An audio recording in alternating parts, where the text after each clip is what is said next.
Yo, welcome back everyone, Blade here, and in today's video we're talking about one of the most important things you need to know before investing into Barry, and that's going to be who actually works with her. Because while Barry is incredibly strong, she does become a different unit completely when you build the right team around her. A lot of players are asking, who should I pair with Barry, which characters are actually worth investing in, and what personas should I use to maximize her damage. And inside today's video, that's exactly what we're going to be covering today.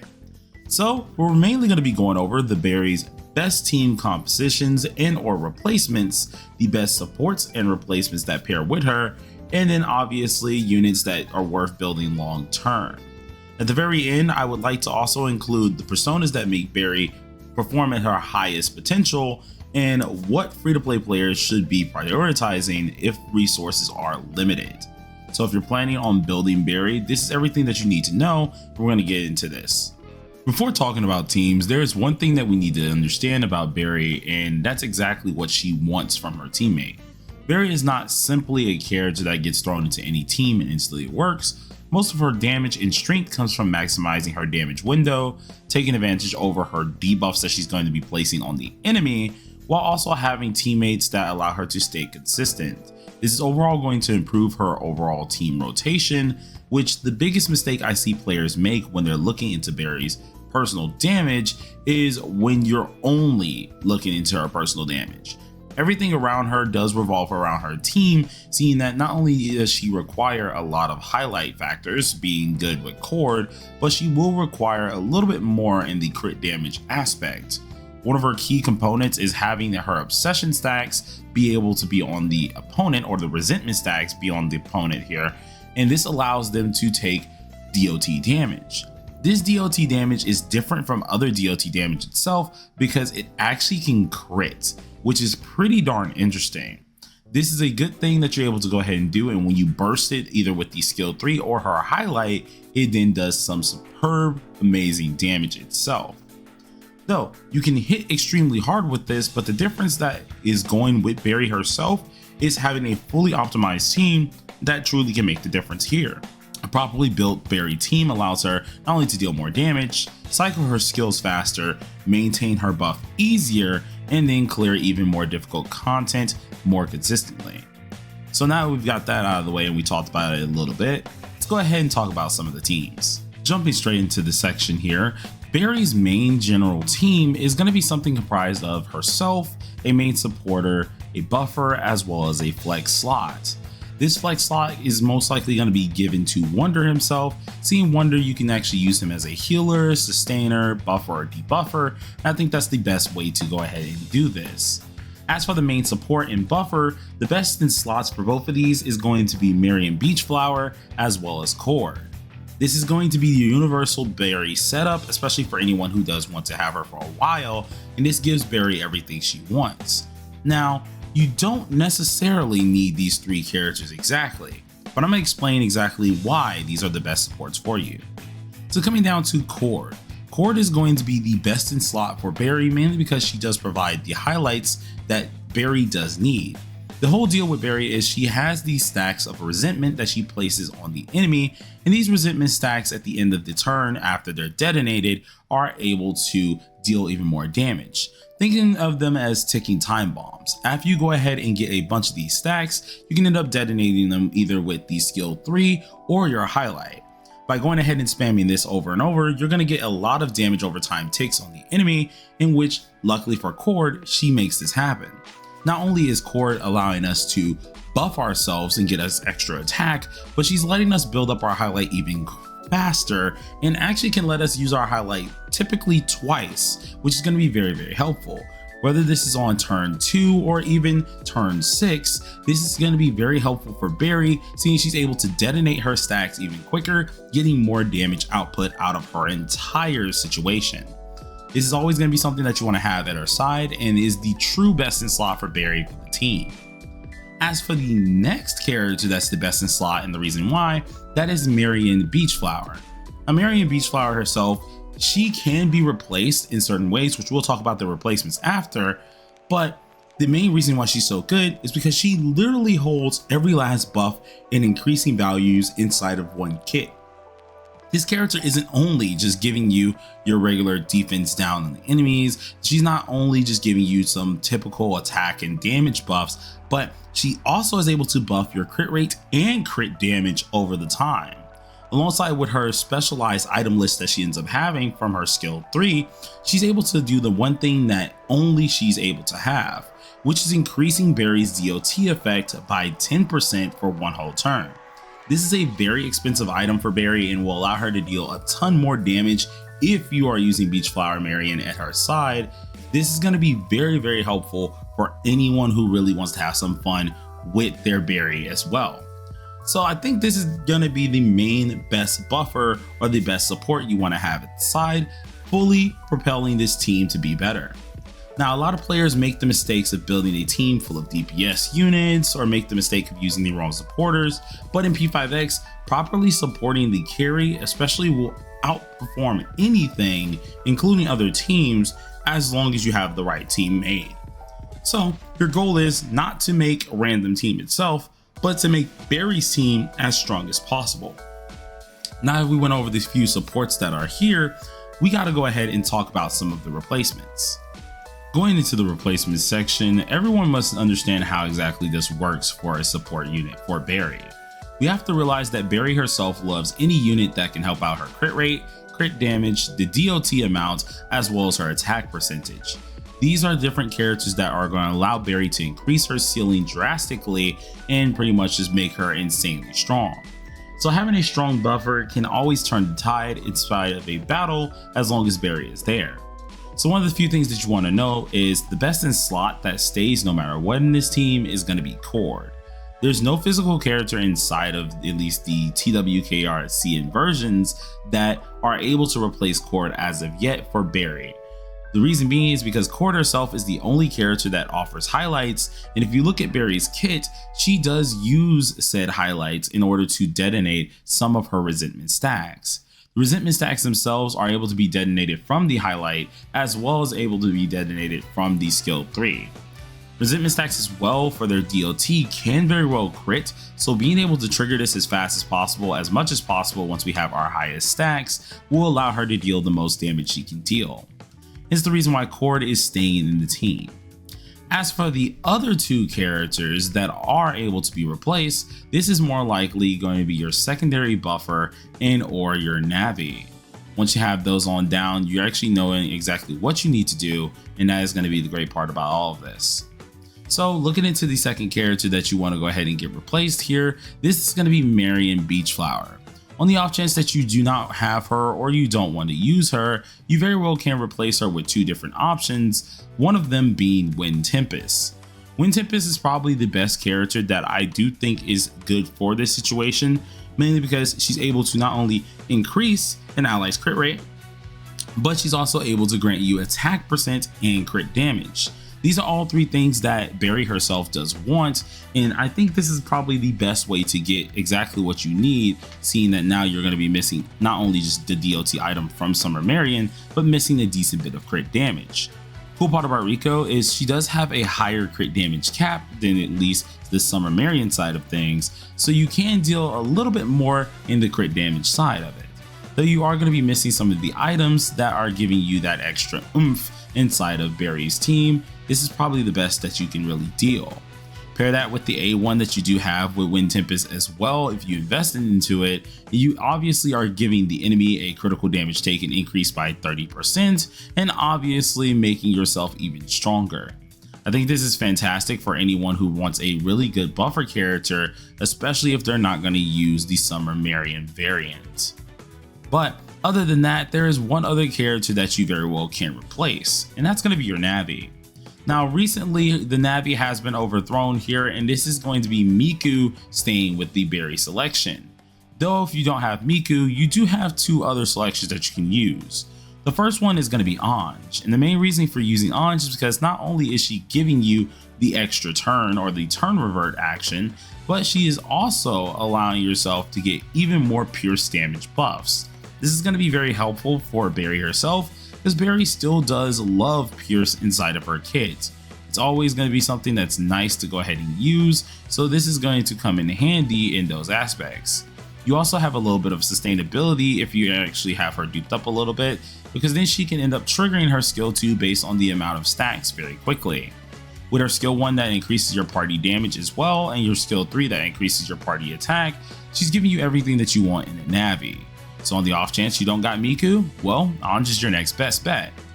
But if you didn't want to use Ange, there is one other person that you could use as well, and this is going to be Oracle or Futaba.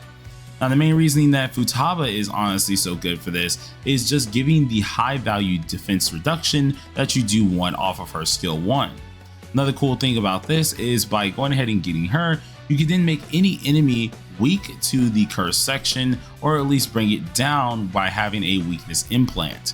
This is going to be very helpful for anyone who's looking to deal some extra damage with Barry, and if you don't have the other 2 best options, I guess there's no other way to go about it. But those are the ones that you can replace, and now there are some teammates that you could use instead. As I did say beforehand, her most optimal team is usually going to have 2 supporters. This is just one of the few things that is very helpful, and it gives her every buff that she wants in the book. On the other hand, if you did not want to use a supporter related character, you could very well sub one out for a debuff character. The only reason why I mentioned this category is because it makes the enemies weaker and can sometimes give them even more so defense reduction. Now, I don't really have any recommendations for characters in this type of category. 90% of the reason is because usually Barry is going to be utilizing a buffer, but if you wanted to figure out a debuffer, you very well can use them, seeing that Barry herself still will benefit off of every percentage that's going to be down on the enemy. By her being able to get that down, obviously her as a DPS is going to deal more damage, which can be very helpful. Though figuring that out to the best of your possibilities is going to be kind of hard. I wouldn't fully go with a debuff character though, because that's mainly Wonder's role, which we're actually going to dip into talking about her personas now, so we can explain exactly what you would like to see. So let's do that now. Now let's talk personas. Personas for Barry are actually simplistic, seeing that they're able to be just normal DPS personas. For ones that are going to be helping her out the most, you're really going to be looking for critical rate or critical damage personas, debuff personas themselves, such as just reducing defense, and then obviously your attack personas. So I do have a couple recommendations when it comes down to some of these. The first one is going to be Vasuki as the best in slot persona for the attack side. The reason for this is because Vasuki is a signature persona meant for DOT related type of aspects, and that is always going to stem from the passive. The passive itself is essentially letting her get extra ailment accuracy by 34.9% at the base amount, and with bitter stagnation, which is a different type of damage or debuff you can call it. When you have 5 of these, you're able to now make it so an enemy can increase the continuous damage taken. This is going to be up to 10%, which can be absolutely fantastic for DOT related characters, allowing you to deal instead of additive damage, but multiplicative damage that is going to make this even better. Alongside with that one passive, you then have the signature skill that comes with it called Venomous Spiral. Venomous Spiral essentially makes the enemy have a 16% extra damage taken and grants you a Serpent's Venom stack. Well, with this Serpent's Venom stack, it actually increases your curse damage that you can deal to them by 12.8%, and this is going to be based on the attack of a Phantom Thief with the highest attack. This goes up to a maximum of 300% as well of Wonder's attack, so you can see exactly how much this can really deal. It lasts for 3 whole turns and can stack twice, so it can be much so dangerous when you are using Barry. If you want to end up building it, luckily you don't have to change mostly anything on this guy. Maybe you can go ahead and give him some extra speed as Speedmaster if you want Wonder to be first, but the only thing I would end up changing is probably putting on Racunda on him, seeing that you are going to use him as a debuffer every now and again as well. But besides Vasuki, there is another persona you could end up using, which is going to be Alice. Alice herself also does what we need for a curse related persona. Instead of it giving you the extra DOT that you're looking for, Alice is giving you the curse damage that you do want by using Die For Me. This increases your damage taken for the curse on the enemy, which is always going to be helpful. And it also utilizes a little bit of element accuracy in order to figure this out as well. Though instead of using her as a debuffer fully, you would probably only use Terukaja on Alice, making sure you're getting the extra attack percentage that you do need. Seeing that this isn't Vasuki and Vasuki isn't naturally helping you with getting some of this extra attack, you need something else at least acquainted with the persona itself in order to make it a little bit better. But those are for the attack side. If you're looking for something that's morally on the critical damage side, this is where things get a little bit crazier. Critical damage wise, or just crits in general, if you're looking for something like that, Raphael would be the pay to win persona inside of the TWKR and CN side that you could end up using. Though mainly you're going to be using Dionysus on global and CN sides as well if you have them prepped. Main reason for Dionysus is because not only are you getting a easy crit rate buff and then of course a crit damage buff from the passive, but you're also allowing yourself to get a party damage increase based on the highlight. Dionysus also can be put as a buffer for Terukaja, another buffer with Rebellion, and or a debuffer with Rakukaja. So obviously there is a little bit of different ways to build this persona to make them very useful. As for the defensive side, you actually do have about 2 selections that I can recommend mainly. One of them being Nyan. Now Nyan was another persona that came out and you guys should have gotten this one for free, and the reason that you would use this one is because it's able to inflict a curse damage equal to all foes. This also decreases their defense by 10% and increases continuous damage taken by 20% for 2 whole turns. So on the off chance that you're not going to use Vasuki or use a different debuffer, this is one that could end up working. You don't really have to change much on this persona either, except for maybe adding Marukunda, but that's about it on this persona. As for the other persona I would recommend, it's going to be Yanosik, seeing that Yanosik itself is a single target persona itself, and although it doesn't have all these fancy things for DOT, one thing that it does have is a really good debuff. As long as a foe is marked, obviously you're not only getting the increased critical rate, crit damage, and attack percent, but you're also making it so they take 12% more defense down if it is on the higher end of the evolved spectrum. Alongside with this, the mark itself is already taking down the defense by 29.6% just off of the Tatra shot. Pair that with some other skills such as Rakunda, and you got yourself a pretty decent persona that you can end up using. So those are some personas that you can go ahead and look into if you are truly wanting to build Barry the way she needs to be built. Originally, I was going to do my own showcase of showing how this character could really work, but then I had to rethink and actually rejudge my assessment. Main reason for doing this is because a lot of the things don't live long enough to really explain how it does work for this character for the rotation values. So I'm going to try to explain with the current footage on the screen by utilizing some of the tutorial battles. So inside the tutorial battles, the best way to really get started with Barry is by focusing mainly the skill 1. The skill 1 itself, called Butterfly Beheadment, allows you to deal a decent bit of damage while inflicting at least 2 resentment stacks on the target. As long as these resentment stacks are on the enemy, they're going to take curse DOT damage, which can stack up to 10 whole times. Whenever, of course, you kill a foe with said resentment stacks though, the resentment stacks will then transfer to the highest foe who has the highest HP. This is going to allow you not only to not forget about your stacks, but also allow you to deal some extra damage to other foes if you end up killing one of them. As an 8-0 user, you start off with the skill 1, then you would end up going ahead and using the highlight in order to trigger a little bit more of the skill while still providing your resentment stacks extra critical damage. But then on the skill 2, you would apply more of these resentment stacks to make sure you can deal the most damage as possible. Afterwards, using the skill 2 again gives you the max amount of resentment stacks that you're going to look for, and then you can go ahead and end out the entire battle with the skill 3. The skill 3 can be used multiple times and it will refresh the duration of your said resentment stacks. So as long as you're using that, you're never going to end up wearing out that resentment stack and allow yourself to deal a ton of extra damage. Also, with the amount of stacks that you do have of Obsession Love, which is the little function at the bottom left by her head, this is then going to not only give you extra damage taken and extra attack percentage, but you can also give the enemy an extra damage over time effect by 25%, and give yourself a 15% critical rate increase, which is going to be absolutely fantastic.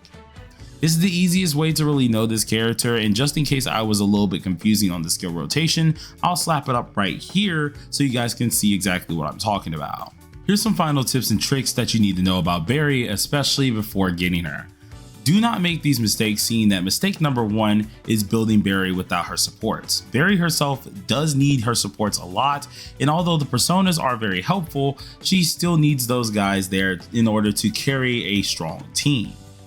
The number 2 side of things is obviously do not ignore the personas that I ended up saying today.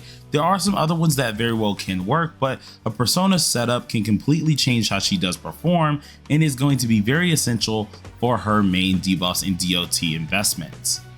And then obviously, if you are investing into Barry here, try not to invest too much into other characters unless that you need them for Barry. Keep in mind, you want to save your resources to make this team as strong as possible, and so by going ahead and being careful in what you invest into, you'll have a better time with this.